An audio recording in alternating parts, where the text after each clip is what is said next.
Yes, hello students. कल हमने work का मीनिंग और सिग्निफिकेंस का अध्ययन किया था। आज हम concept of labour and its significance के बारे में बताएंगे। कंसेप्ट ऑफ लेबर, श्रम। श्रम क्या है? श्रम करना एक सामान्य कार्य है, किंतु आज पाठ्यक्रम में इसका कोई स्थान है ही नहीं। भारतीय परिवेश में तो श्रम का महत्व बचपन से ही रहा है।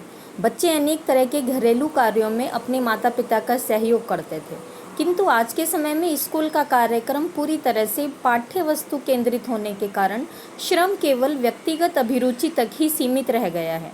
इसीलिए यह आवश्यक है कि श्रम को पाठ्यक्रम का हिस्सा बनाया जाए, ताकि छात्र श्रम को महत्व दे सकें। मीनिंग ऑफ लेबर, श्रम क्या है? श्रम से सरल अर्थ में तात्पर्य है किया जाने वाला कार्य, अर्थात शारीरिक या मानसिक कार्य जो केवल आय प्राप्त करने के लिए ही नहीं अपितु आनंद या खुशी प्राप्त करने के लिए भी किया जाए, वह श्रम कहलाता है।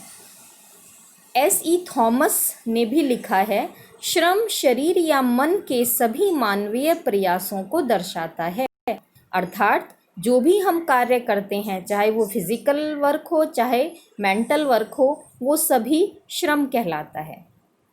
अब सिग्निफिकेंस ऑफ लेबर, श्रम का महत्व क्या है? क्यों करना चाहिए हमें श्रम?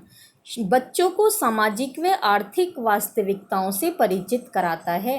यदि बालक श्रम करता है, शारीरिक या मानसिक, तो वो बच्चों को समाज और उसकी आर्थिक वास्तविकताओं से परिचित भी कराता है। सीखने के अवसर प्रदान करता है। यदि बालक श्रम ही नहीं करेगा तो कैसे सीखेगा? बालक श्रम करता है तो वो उसको सीखता है, इसीलिए श्रम सीखने के अवसर भी प्रदान करता है। नेक्स्ट पॉइंट है, शिक्षा को अर्थपूर्ण व बेहतर दिशा प्रदान करता है। यदि श्रम का महत्व शिक्षा में जोड़ दिया जाए तो वह शिक्षा बालकों को उस शिक्षा को और अर्थपूर्ण बना देती है। नेक्स्ट पॉइंट है, सीखने की स्वाभाविक उत्सुकता प्रदान करता है। यदि बालक की किसी कार्य में रुचि है और वो उस कार्य को करता है तो वो उसकी रुचि को और अधिक बढ़ाता है और बालक रुचि वाला कार्य होने के फलस्वरूप उस कार्य को अत्यंत सहजता से करता है। नेक्स्ट पॉइंट है, नवीन अनुभव प्राप्त करना। जब बालक कोई कार्य स्वयं करता है तो वो नए नए अनुभव भी प्राप्त करता है, क्योंकि कोई भी कार्य करते हुए बालक अलग अलग चीज़ों को सीखता है।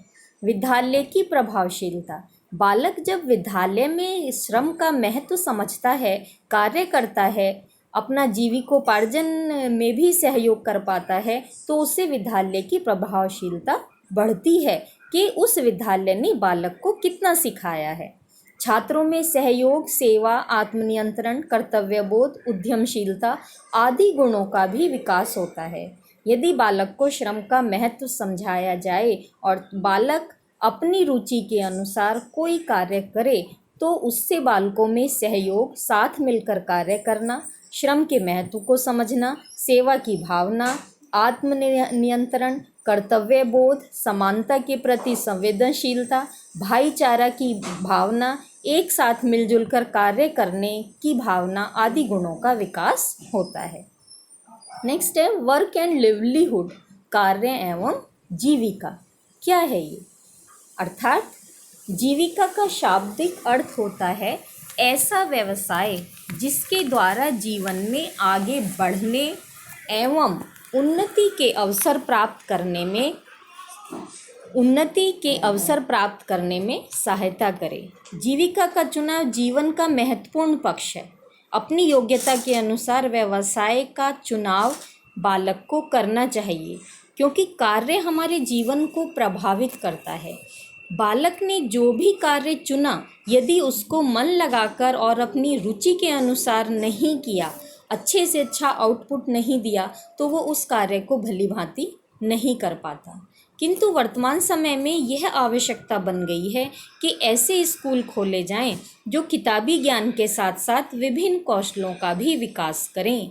इसके लिए गांधी जी ने बेसिक शिक्षा या नई तालीम की बात भी कही थी, और गांधी जी ने इस संदर्भ में कहा भी है कि नई तालीम भारत के लिए उनका सर्वश्रेष्ठ योगदान है। नई तालीम से तात्पर्य है कि ऐसी शिक्षा जो बालक को किताबी ज्ञान के साथ साथ कुछ ऐसा कार्य भी सिखाए जो बालक की जीविकोपार्जन में सहायक हो। धन्यवाद।